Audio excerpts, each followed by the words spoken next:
Hi, Robin here at Toadstool Tarot, and I'm coming to you with an unboxing today. I usually have already opened the packages before I do one of these to save you the bother of watching me do it, but it seems like some people enjoy actually seeing people open the packages. Just came from Amazon in this Amazon Goes Gold bag. I don't know what that's all about.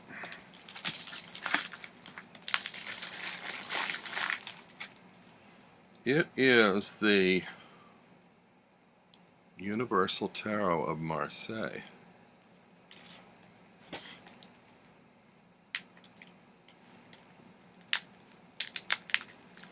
I'm actually appreciating more of the decks these days that don't come double wrapped in cellophane. This one does come double wrapped in cellophane. And that's because having watched so many of these unboxings, there is a mountain of cellophane plastic waste going into our landfills and oceans, just from tarot collectors alone. And they really don't need it. I like the new decks that come with the cards inside, at least, just wrapped with a paper band. That's much preferable to an additional shrink wrap, although I guess they want people to feel like they're assured their package has never been used by anybody else, and it's fresh and it's private and personal. This comes with a little white book, of course. I should put my glasses on because I don't know that there's anything different about this little white book. Multiple languages. It's a Lo Scarabeo deck, or I should say Lo Scarabeo, as someone recently corrected me, because it's Italian. Lo Scarabeo, not Lo Scarabeo, like we all say.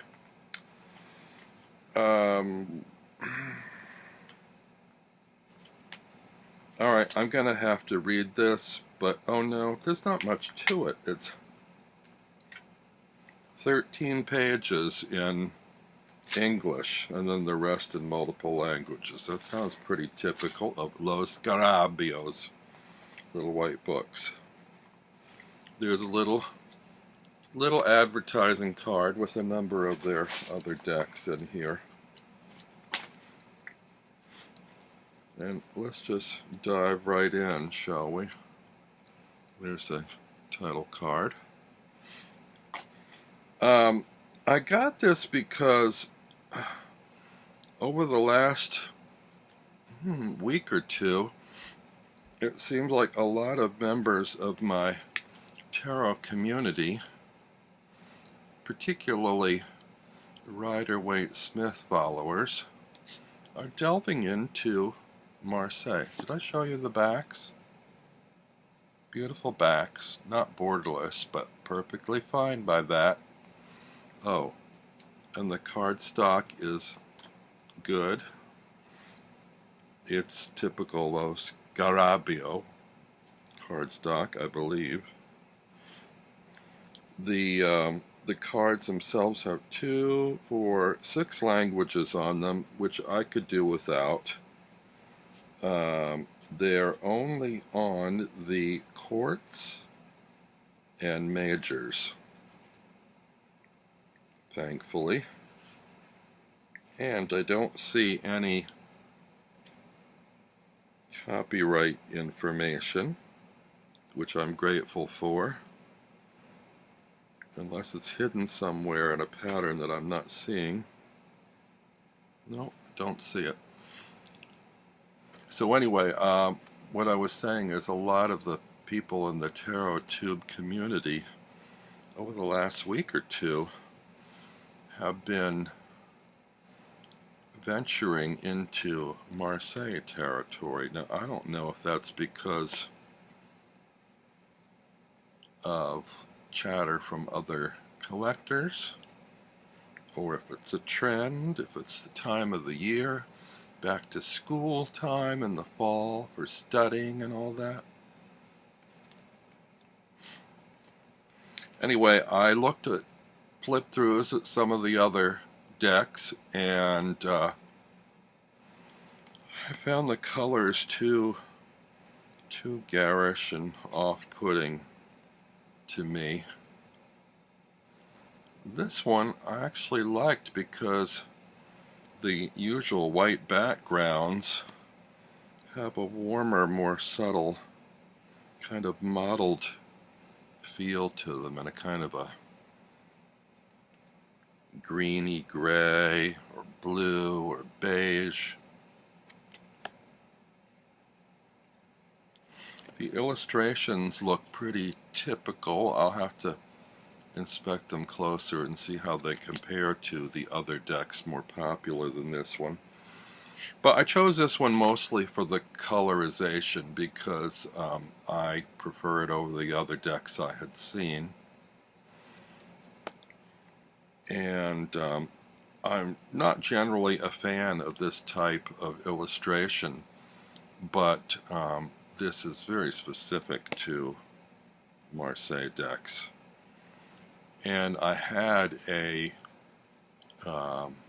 Seventh Sphere. That was my first Marseille deck, which is a very modern take and beautiful colors, but I thought I should probably own a more traditional looking one, so I bought this one. And thanks to some recommendations online from other channel people like Simon of the Hermit's Cave and Becca of Intuition Tarot and Dustin of Modern Metaphysic Man, they recommended that I check out a book called The Marseille Tarot Revealed, a complete guide to symbolism, meanings, and methods by Yoav Ben-Dov. I'll try to remember to put that in the notes. I'm not big on textbooks, and I thought, oh, if I get into Marseille, I'm really going to have to knuckle down and study. But for those of you that have a smartphone, and most of you do, if you don't already have a Kindle for your phone, you can download the Kindle app for free. And this book is at a reduced rate as an e-book. And I find that e-books are easier for me to read because the page formatting on Kindles doesn't allow for too many words on a page. So even if I'm noshing into a textbook, I can manage, a few dozen words at a time. And even something like a textbook becomes a page turner on a Kindle because there's not that many words per page. It's manageable. It's manageable, the hardest task, if you take them just a little bit at a time. So I got it, and actually I'm having a hell of a time reading it, hell of a good time. I'm really enjoying it. It's very entertaining. I paused there for a minute because I think this is a gorgeous devil card. Look at that coloring. Don't you love that? These next several cards are like favorite cards in the majors that I like. The Tower. Look at those colors. The stars. And these are not super glossy, kind of a semi-gloss. The moon. Blue moon.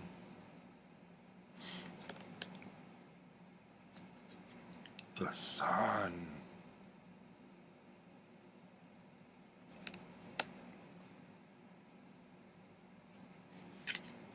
Judgment.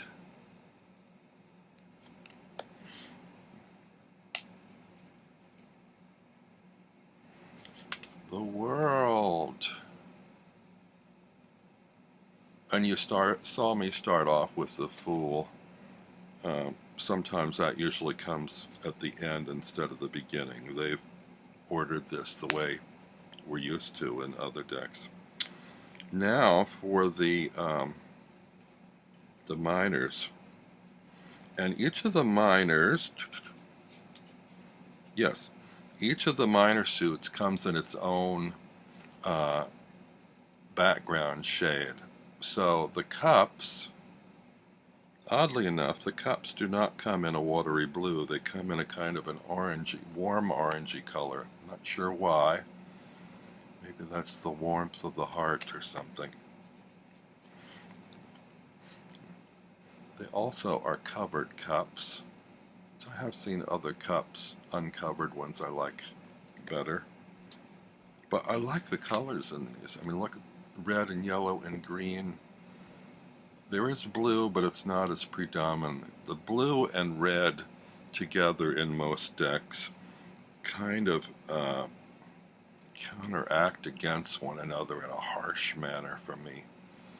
Here the colors are beautiful and harmonious.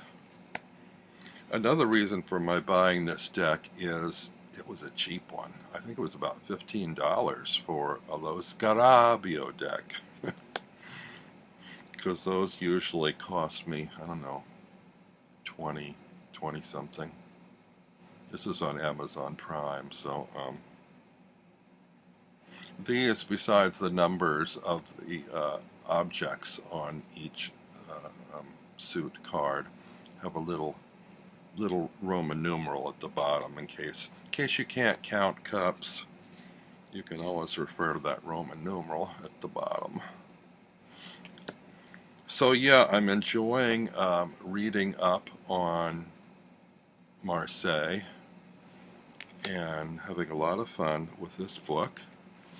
And it's also been recommended to me, since I already have Amazon Prime, to check out a movie or series, or I'm not sure what it is, but something called Tarology, which I've been told is a real eye-opener in terms of learning Marseille.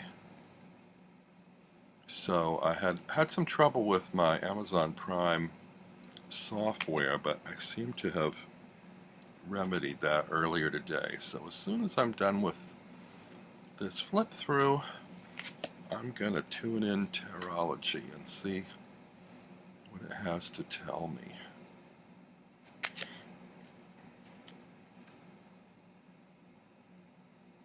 Ain't he cute? Don't you love the expression? The Pentacles with a yellow, beige yellow background. Now there's got some red and blue on the two, but now we're more into yellow and green for the rest. There's a little bit of blue there, but it's more predominantly yellow and green, which I like. And go a little faster, I guess. You're probably used to the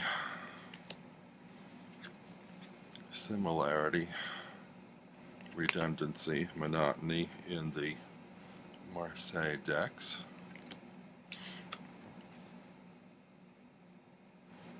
And for those who do reversals, these are entirely reversible. And as far as I can tell, the only way you'd know that for sure is by the little Roman numeral at the bottom. Unless it's a court card or a major.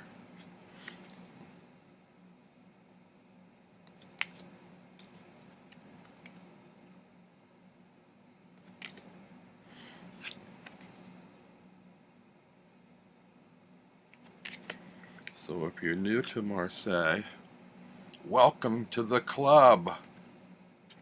Or should I say clubs or wands. The big green wand. Now this makes me want to also get the Patrick Valenza Trionfi della Luna. Trionfi della Luna.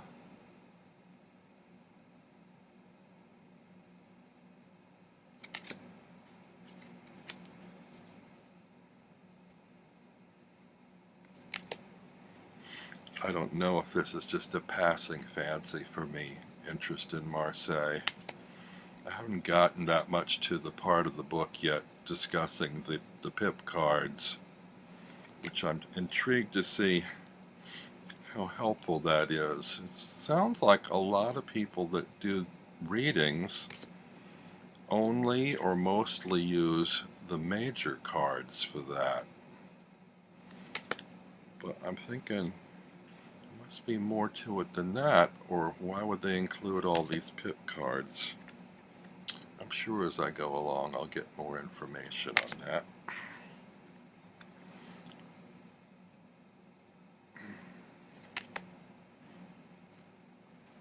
I don't think I'll be setting the pips aside and just reading with the majors.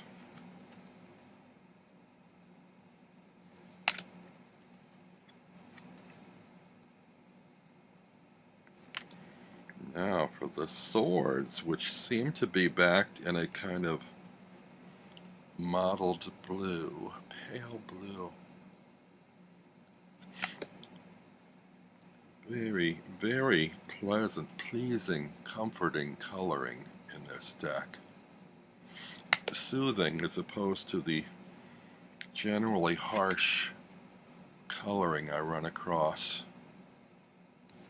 Some people might object to this and say, oh, it's not traditional enough because the white backgrounds have these toned down pastel colors. But I don't see that as an issue. It makes the whole thing more palatable to me. And maybe it's just part of a progression from the 7th Sphere moderns to the muted colors of this deck. Who knows, I may go from here to another Marseille deck with harsher colors. More traditional even than this renderings, or more historical renderings. Actually, somebody did gift me a mini Visconti Sforza deck, but I didn't really get on with the images other than the majors, but they look sort of flat and dirty.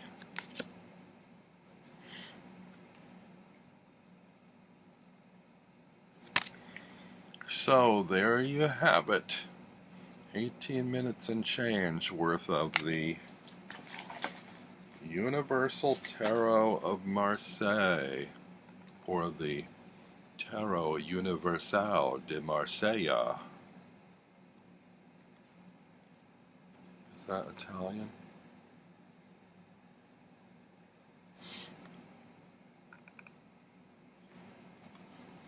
Tuck box.